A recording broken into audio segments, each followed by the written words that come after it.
Salam, selamat siang Bapak dosen dan teman-teman. Puji syukur kehadapan hadirat Tuhan Yang Maha Esa karena masih diberikan nafas kehidupan sampai dengan saat ini. Saya atas nama Aprisanti Birekari dari kelas 1A dengan NIM 2301080011, Prodi Pendidikan Ekonomi, Fakultas Keguruan dan Ilmu Pendidikan, Universitas Nusa Cendana. Di sini saya akan menjelaskan tentang sejarah dan fungsi bahasa Indonesia. Bahasa Indonesia adalah bahasa resmi dan bahasa nasional di Indonesia. Selain itu, bahasa Indonesia juga memiliki sejarah yang kaya dan beragam fungsi dalam kehidupan sehari-hari.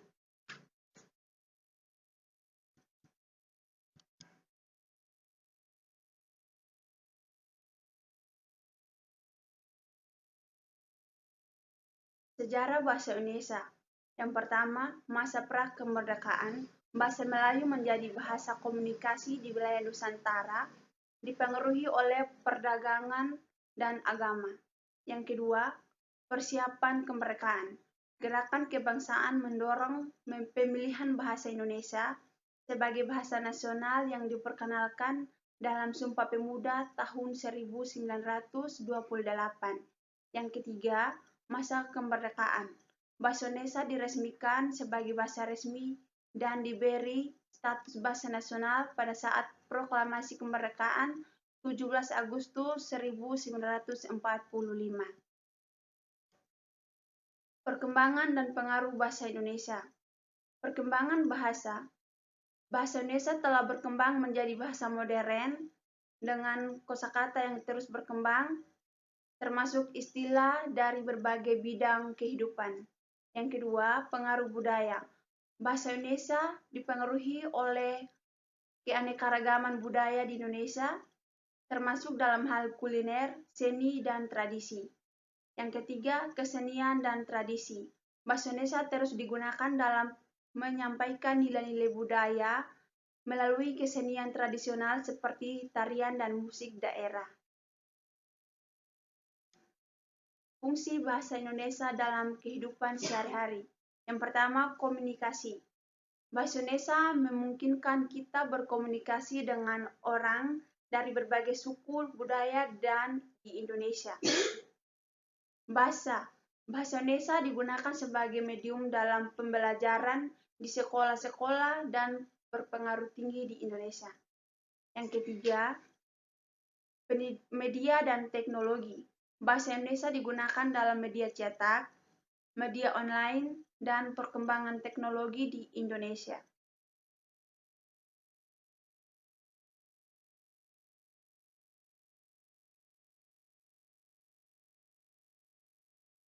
Belajar bahasa Indonesia. Yang pertama, menerima kursus bahasa Indonesia online untuk meningkatkan kemampuan seseorang.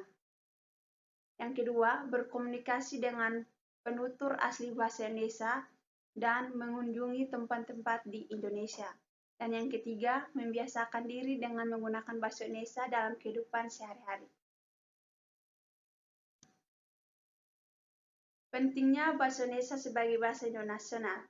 Persatuan bangsa. Bahasa Indonesia memperkuat persatuan identitas bangsa Indonesia dalam keberagaman suku, budaya, dan bahasa. Yang kedua, pengakuan internasional. Bahasa Indonesia memiliki pengaruh global dan diakui oleh masyarakat internasional. Yang ketiga, prestis dan kesetaraan. Mempertahankan bahasa Indonesia sebagai bahasa nasional menghormati kemajuan budaya dan intelektual bangsa.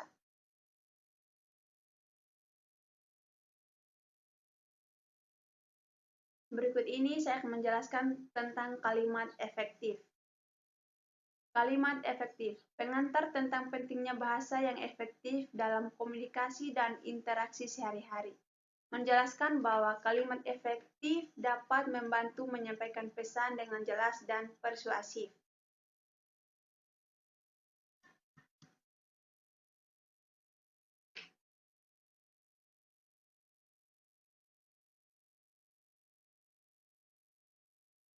Struktur kalimat. Mengungkapkan pentingnya struktur kalimat yang benar dan jelas dalam berkomunikasi. Menyajikan tips tentang cara membentuk kalimat yang efektif dengan menggunakan subjek, predikat, dan objek secara terstruktur. Tips menghindari kalimat tidak efektif. Yang pertama, gunakan kata-kata aktif. Mengajarkan penggunaan kata kerja aktif daripada pasif untuk meningkatkan keterlibatan dan kejelasan pesan. Yang kedua, hindari frasa clause. Memberikan contoh frasa clause yang harus dihindari dan menggantikan dengan ungkapan yang lebih original dan bermakna. Yang ketiga, perhatikan menjaga kalimat. Memberikan tips tentang pentingnya menghindari kalimat yang terlalu panjang untuk menjaga kejelasan dan pemahaman. Kata-kata yang tepat. Kata sifat yang penuh makna. Menggambarkan pentingnya menggunakan kata sifat yang spesifik dan mendalam untuk meningkatkan deskripsi dan emosi. Yang kedua, kata kerja yang memiliki dampak. Menjelaskan kekuatan kata kerja dalam menyampaikan tindakan dan membuat kalimat lebih hidup dan berkarakter. Teknik penyampaian yang efektif. Yang pertama, pernafasan yang terkendali. Menjelaskan pentingnya pernafasan yang terkendali dalam menyampaikan pesan dengan jelas dan tenang. Yang kedua, pola suara yang varied. Memberikan tips tentang bagaimana variasi intonasi dan kecepatan suara dapat meningkatkan daya tarik komunikasi. Yang ketiga, bahasa tubuh yang ekspresif. Mengajarkan penggunaan bahasa tubuh yang ekspresif untuk mendukung dan mempertegas pesan yang disampaikan. Contoh kalimat efektif. Komunikasi dalam presentasi.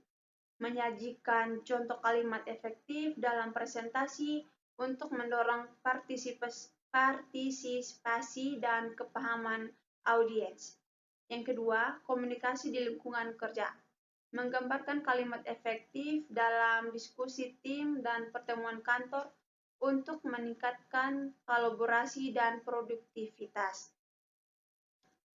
Kesimpulan dan penegasan. Menegaskan kembali pentingnya menggunakan kalimat efektif dalam semua aspek kehidupan sehari-hari, mengambil kesimpulan bahwa komunikasi yang efektif dapat membawa keberhasilan dan keterhubungan yang lebih baik dengan orang lain.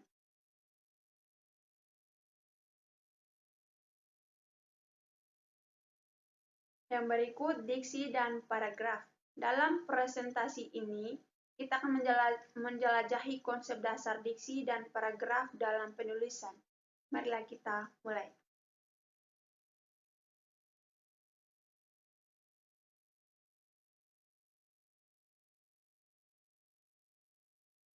Pengertian diksi dan paragraf. Diksi merujuk pada pemilihan kata yang tepat dan efektif dalam penulisan untuk menyampaikan pesan dengan jelas dan kuat. Paragraf adalah serangkaian kalimat terkait yang membentuk unit pikiran dalam tulisan. Tujuan paragraf adalah menyajikan ide utama dalam cara terstruktur dan koheren.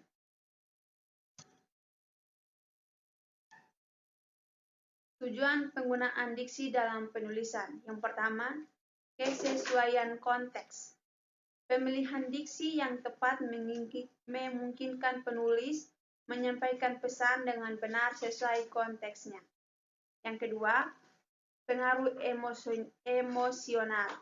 Diksi yang dipilih dengan bijak dapat mempengaruhi emosi pembaca dan meningkatkan daya tarik tulisan. Yang ketiga, kualitas komunikasi. Diksi yang tepat dapat meningkatkan kualitas komunikasi dan memperjelas maksud penulis.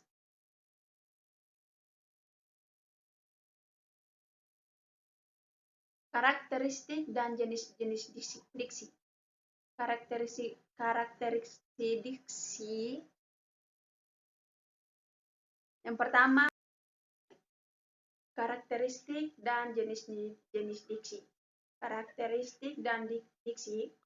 Yang pertama, presisi. Yang kedua, kehematan. Dan yang ketiga, kesesuaian. Jenis-jenis diksi.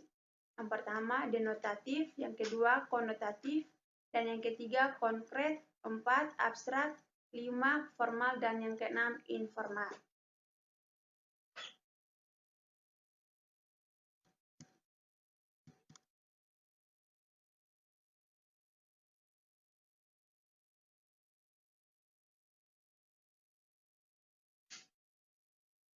Tips untuk menggunakan diksi yang baik dan benar.